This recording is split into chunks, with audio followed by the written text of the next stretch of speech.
Bien, mesdames et messieurs, si les derniers retardataires veulent bien prendre place, et nous allons démarrer notre congrès. Monsieur le premier adjoint à la mairie de Marseille, mon cher Dominique, mesdames, messieurs les sénateurs et députés, mesdames, messieurs les représentants de l'État et des collectivités locales, mesdames, messieurs les directeurs et directrices des administrations, mesdames, messieurs, chers collègues, mes chers amis. Nous voici réunis à Marseille pour ce 19e congrès de la Confédération Synerpa. Je vous avoue que, hormis l'attachement profond que j'ai pour cette ville qui m'a vu naître, j'ai un plaisir tout particulier de vous accueillir dans cette cité multiséculaire et même multimillénaire, puisqu'elle fut habitée dès 600 avant Jésus-Christ, et qu'elle est certainement considérée aujourd'hui comme la plus ancienne ville de France. C'est la doyenne de notre pays, en somme. Reconnaissons que c'est plutôt un joli symbole pour une manifestation qui rassemble, pour ces 2 journées d'études, les meilleurs professionnels du grand âge. Oui, c'est de vous dont je parle. L'accompagnement des personnes âgées, que ce soit en EHPAD, en résidence-service ou à domicile, est plus que jamais au cœur de l'actualité et des préoccupations des Français. Vous savez tous que le président de la République a annoncé, il y a tout juste un an, qu'un projet de loi devrait voir le jour au dernier trimestre de cette année. La concertation Grand Âge Autonomie, lancée à l'automne 2018 dans la foulée de cette annonce, s'est achevée il y a quelques semaines par la remise au gouvernement du rapport de Dominique Libault. Vous pourrez d'ailleurs tout à l'heure échanger avec Dominique Libault, puisqu'il nous fait le plaisir d'être parmi nous ce matin et qu'il participera à notre première table ronde. Je me dois d'ailleurs de saluer les méthodes de concertation et de dialogue franches et efficaces qui ont présidé lors de cette concertation. Concertation qui a conduit à la publication d'un rapport clair et fourni, puisqu'il contient plus de 175 propositions. Je salue également des propositions pragmatiques et ambitieuses, dont nombre d'entre elles, d'ailleurs, correspondent à des pistes et des idées abordées et évoquées dans le document produit en début d'année par le Synerpa. Je veux parler d'Horizon 2030.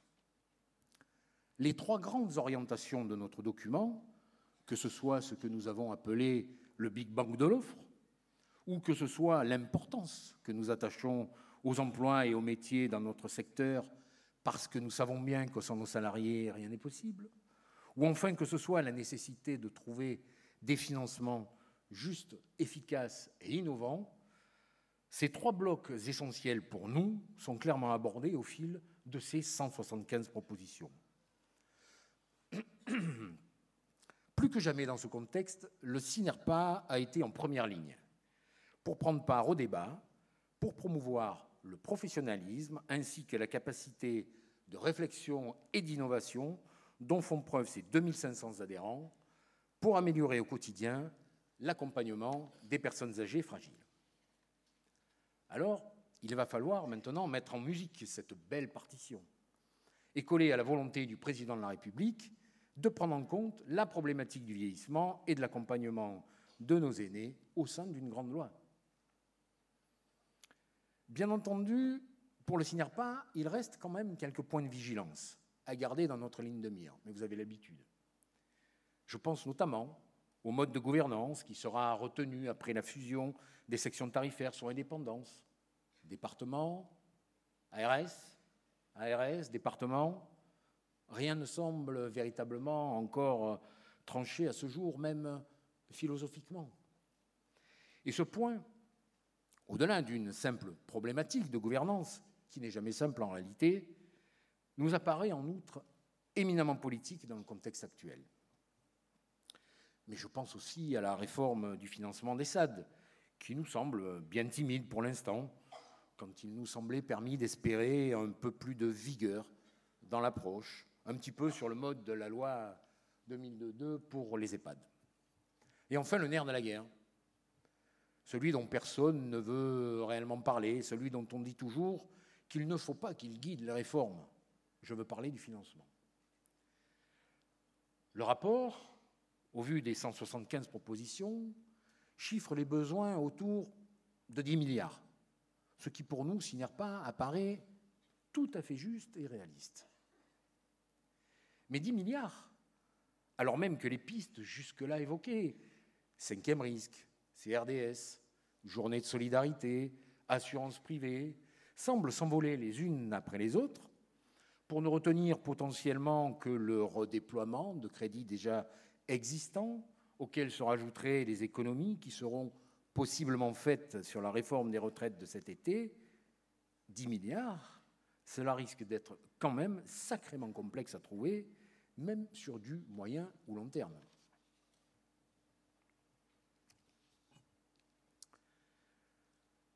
L'actualité de la fin d'année 2018 et du premier semestre 2019 a été largement phagocytée par le mouvement des Gilets jaunes. Si ce mouvement n'a pas eu d'incidence directe du point de vue social et économique au sein de nos structures, cette crise et les interrogations qu'elle a suscitées dans la population a confirmé que le sujet grand âge était, tant du point de vue de nos salariés que du côté des familles de nos résidents, un élément important du grand débat national. En témoigne la participation massive pour la consultation nationale sur la perte d'autonomie et le grand âge, MEC.org. En témoignent aussi des reportages plus nombreux qu'à l'accoutumée sur différentes chaînes de télévision, reportages ayant pour thème de fond nos établissements d'accueil pour personnes âgées, ou plutôt, pour être exact, une vision très partisane et plutôt trash de nos établissements. Parce qu'en réalité, aucun de ces reportages qui se sont succédés n'a cherché à montrer le quotidien de nos structures. Aucun n'a cherché à expliquer les difficultés auxquelles nous pouvons être confrontés. Aucun ne s'est posé la question de savoir s'il existait des familles satisfaites de nos services. Non. Leur seul but a été de chercher à faire du sensationnel, à émouvoir dans les chaumières, à nous présenter comme les vilains privés, sans cœur ni humanité. Ces émissions, il faut le dire, ont quand même eu des scores d'audience plutôt importants, pour la plupart d'entre elles, et les reprises sur les réseaux sociaux ont été nombreuses. Et cela, hélas, nous montre que l'opinion publique, à qui on ne présente que cette vision biaisée et sensationnaliste, reste prisonnière de cette représentation des EHPAD. Vous me direz que, depuis le temps, nous avons l'habitude, que nous devrions, une fois de plus, courber les chines et puis laisser passer l'orage. Eh bien non, je ne m'y résous pas. Cet EHPAD bashing permanent et de plus en plus violent à notre encontre, je le considère comme parfaitement injuste. Injuste et douloureux. Il est injuste parce que la vision propagée par ces reportages est à mille lieues du quotidien de nos structures, est à mille lieues du reflet de ce que nous sommes réellement, jour après jour, mois après mois, année après année, au plus près des résidents de nos établissements. Enfin quoi? Il y aurait dans les EHPAD, tous secteurs confondus, 500 000 personnes âgées qui seraient maltraitées, mal accompagnées, mal nourries, abandonnées? Ou alors, c'est le secteur privé qui, à lui seul, serait consubstantiellement responsable de tous les maux du secteur. Mais cela finit par devenir un véritable délit de sale gueule, cette affaire. Alors non, bien sûr que non, un peu de sérieux. Rien n'est plus éloigné de la vérité quotidienne de nos établissements que cette image caricaturale, véhiculée reportage après reportage, est totalement déconnectée de la réalité et de la vraie vie. Cet EHPAD bashing, il est douloureux aussi pour les dizaines et les dizaines de milliers de professionnels qui travaillent chaque jour dans nos entreprises. Ces dizaines de milliers de salariés qui aiment profondément leur métier, qui sont régulièrement formés aux spécificités de l'accompagnement de personnes âgées fragiles, qui sont investis quotidiennement et avec passion dans leur métier d'accompagnement et de soins. auprès des aînés de notre pays. Ces mêmes salariés professionnels du grand âge sont jetés en pâture à l'opinion publique comme des irresponsables sans cœur, des maltraitants ou au mieux, pour les plus chanceux d'entre eux, des mal accompagnants. Mais douloureux aussi et blessant pour les familles et les proches des personnes âgées que nous accompagnons, montrés sans cesse du doigt, culpabilisés outrancièrement, eux qui osent nous confier leurs proches pour accompagner paisiblement leurs parents. Non, mes chers amis, je ne me résous pas à cet état de fait qui voudrait que l'info nous concernant soit résumée en ces lieux communs, égrenée inlassablement dans les colonnes des journaux, sur les ondes télévisées ou dans ce monde des réseaux sociaux où chacun peut, sans vergogne, déverser sa bile et ses rancœurs. Non, clairement, je ne m'y résous pas. Et finalement, je me dis même que ce bashing régulier peut au final peut-être avoir une vertu, celle de nous contraindre à nous montrer encore plus qu'avant, de nous pousser encore plus à dire en toute transparence qui nous sommes et ce que nous faisons. Oui, nous sommes des établissements du secteur privé, commerciaux ou associatifs. Nous sommes avant toute chose des établissements de santé, mais nous sommes aussi des employeurs, nous sommes aussi des investisseurs. Et là où nous investissons, c'est autant d'argent public que l'État ou les collectivités locales ne dépensent pas, autant d'impôts citoyens qui peut être utilement utilisé ailleurs. Oui, nous gagnons de l'argent, mais comme tout un chacun. Et d'ailleurs, tout comme les sociétés de production de ces émissions, qui ne rechignent pas de leur côté à jouer avec la vérité, dans le seul but de faire de l'audience, pour faire grossir leurs profits. En ce qui nous concerne, nos résultats sont dans leur grande majorité massivement réinvestis, et pas uniquement dans nos infrastructures. Nous signons régulièrement des accords salariaux, nous versons des primes, nous formons massivement, nous innovons, nous améliorons sans cesse la qualité de nos prestations, nous équipons nos établissements de matériel et des techniques des plus pointues, nous participons pleinement et en responsabilité au développement de notre secteur et à l'amélioration constante du service rendu à nos concitoyens âgés et fragiles. Alors non, décidément, je ne me résous toujours pas à cet état de fait. Et je crois fermement qu'en matière d'image pour notre secteur, pour nos entreprises comme pour nos salariés, nous devons changer de braquet et passer à la vitesse supérieure. D'ici la fin de l'année 2019, début 2020, le CINERPA va donc initier une importante campagne d'image et de communication pour tenter de faire bouger les lignes, de changer et de faire évoluer le regard sur notre secteur. Cette opération aura une durée minimale de 3 ans et pour atteindre le but que nous nous sommes fixés, nous allons nous faire accompagner par les meilleurs professionnels de la place. Pour vous présenter simplement les choses, cette campagne au long cours reposera sur 3 piliers interopérationnels.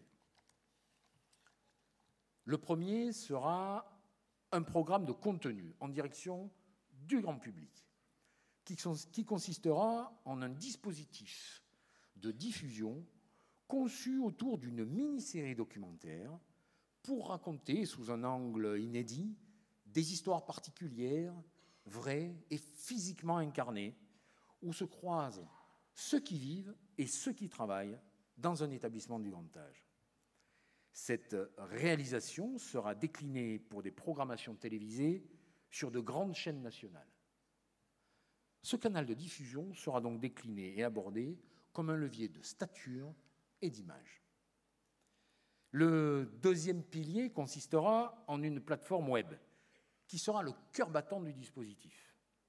Elle sera le canal de diffusion digitale de la mini-série, en complément des chaînes de télévision, pour emmener nos cibles à la découverte de nos autres contenus et de nos messages clés, avec bien entendu une logique de fil rouge pour assurer une visibilité en continu.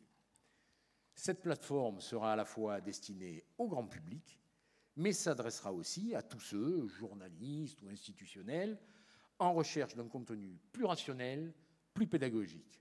Le tout pourra être épaulé par des outils comme la géolocalisation de nos structures ou un chatbot pour répondre en temps réel aux questions d'utilisateurs, j'en passe, et des meilleurs.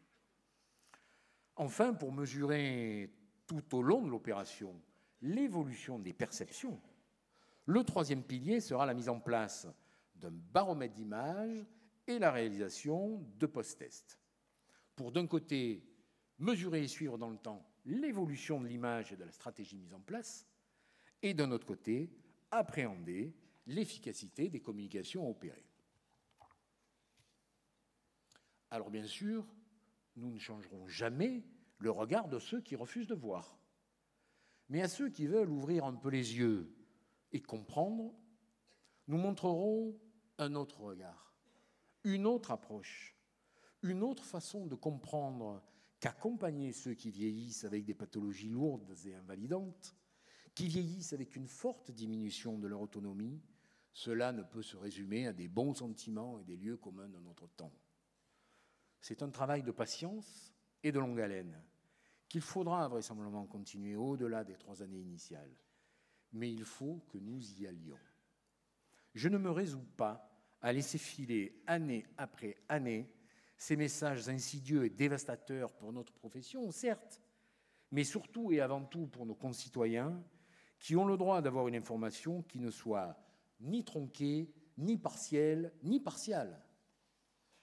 Nous sommes des professionnels de santé et la confiance est un élément absolument essentiel dans la relation qui doit unir celui qui est soigné à celui qui prend soin et qui soigne.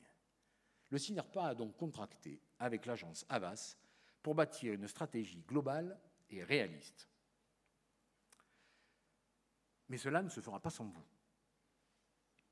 Cela ne se fera pas si chacun d'entre vous ne s'investit pas dans ce projet en étant un relais constructif et incontournable de la démarche engagée.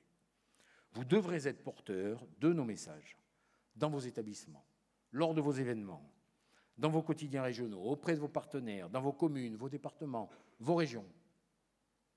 Et bien évidemment, cela ne se fera pas sans que chacun contribue financièrement à cette démarche.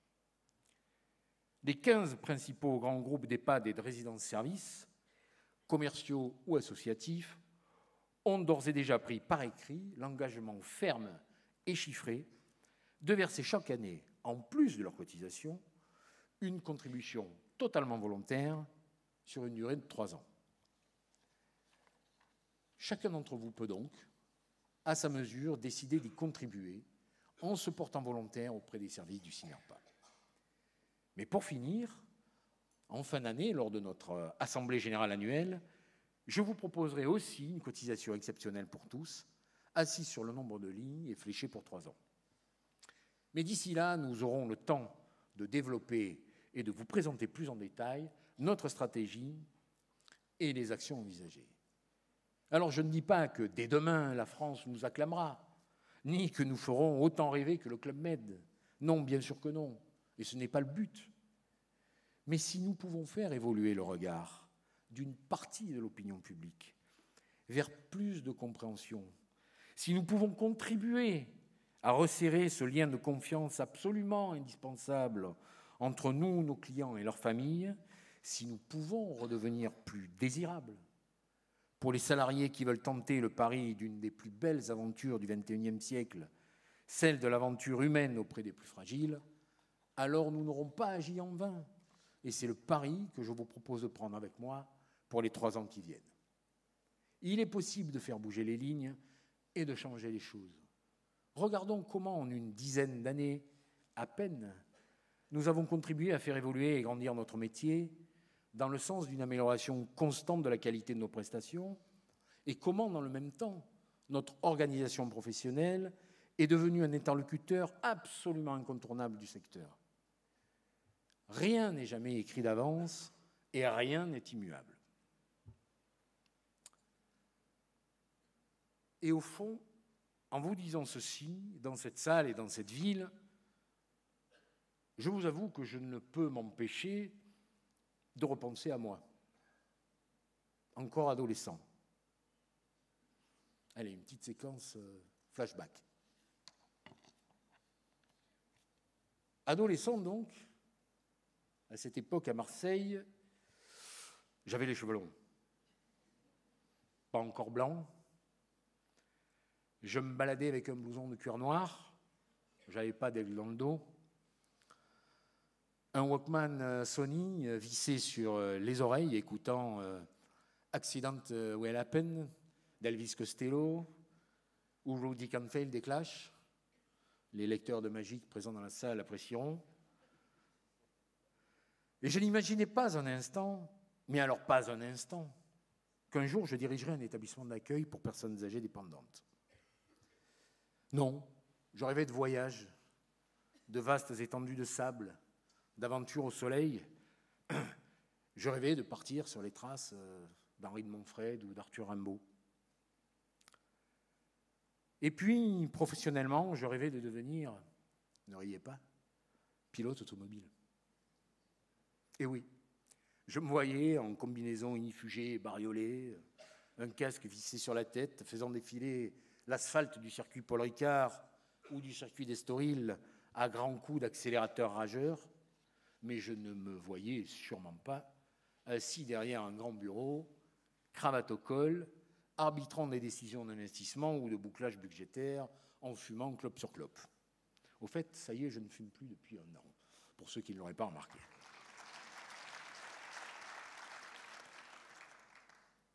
Et puis, les hasards de la vie, avec ses surprises bonnes ou mauvaises, ses aléas heureux et malheureux. Le décès douloureux de mon père, juste quelques jours après mes 18 ans. Mes études vite expédiées. Mon service militaire dans l'infanterie de marine, les marsouins pour les connaisseurs. Mon mariage, mon cher Dominique, si tu te souviens de ce jour, ça ne nous rajeunit pas. Mon mariage, disais-je, avec la meilleure avocate du monde. Enfin, la meilleure avocate de Marseille, ce qui, dans le cas présent, revient à peu près au même. Alors non, personne, et moi le premier, n'aurait parié un copec sur mon avenir dans ce secteur. Oui, je dis un copec parce que l'euro n'était pas encore en vigueur à cette époque, c'était le copec. Et puis le temps passe, il passe aussi vite qu'un bolide de course lancé sur les 6 km de la ligne droite des Hunaudières. Et presque sans crier gare, me voilà aujourd'hui aux commandes du FINERPA, qui, ironie du sort, est devenue la Formule 1 des organisations professionnelles du secteur. Et voilà, finalement, la boucle est bouclée. Il y a 10 ans, cette année, c'était en décembre 2009, vous me faisiez l'immense honneur de m'élire à la présidence du conseil d'administration de notre syndicat. 10 ans, 2 quinquennats. Je savoure mon bonheur parce qu'ils ne sont pas légion, ces derniers temps, les présidents qui enchaînent 2 quinquennats. 10 années totalement passionnantes.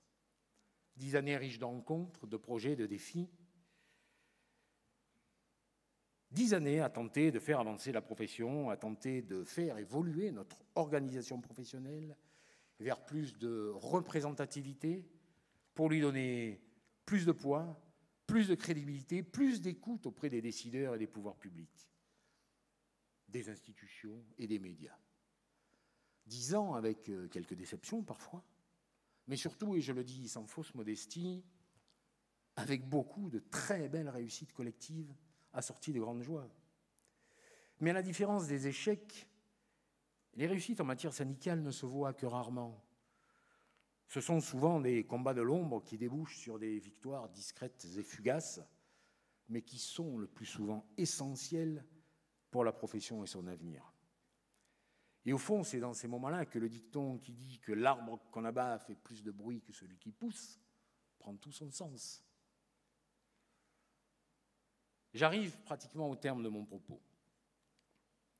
Mais avant de terminer, mes amis, je voudrais vous rappeler que lors de l'Assemblée générale ordinaire qui se tiendra à Paris le 12 décembre prochain, nous devrons procéder au renouvellement du conseil d'administration de notre syndicat et élire un président pour les 3 années à venir. Vous m'avez par le passé accordé 3 fois votre confiance et j'en tire une très grande fierté. Alors, après maintes discussions et mûres réflexions, je vous dis que je ne saurais pas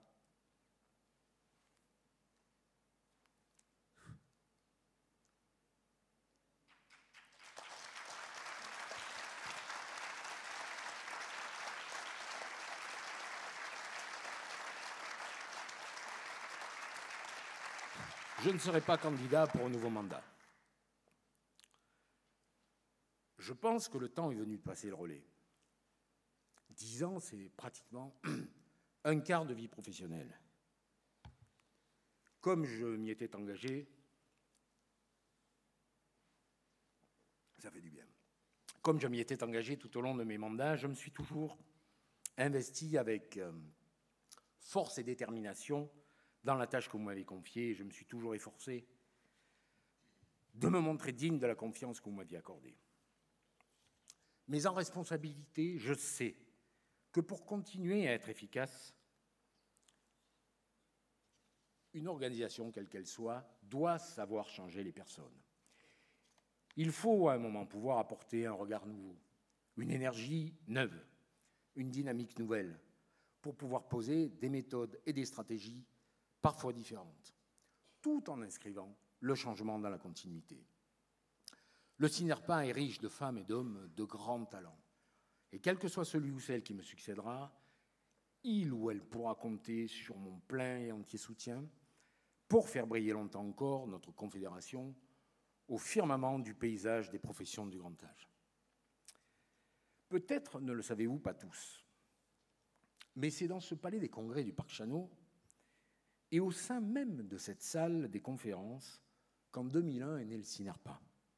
C'est ici, en effet, qu'a eu lieu le congrès fondateur de notre toute jeune organisation professionnelle. Nous étions un petit groupe à avoir travaillé une année entière au rapprochement des 3 fédérations qui existaient auparavant.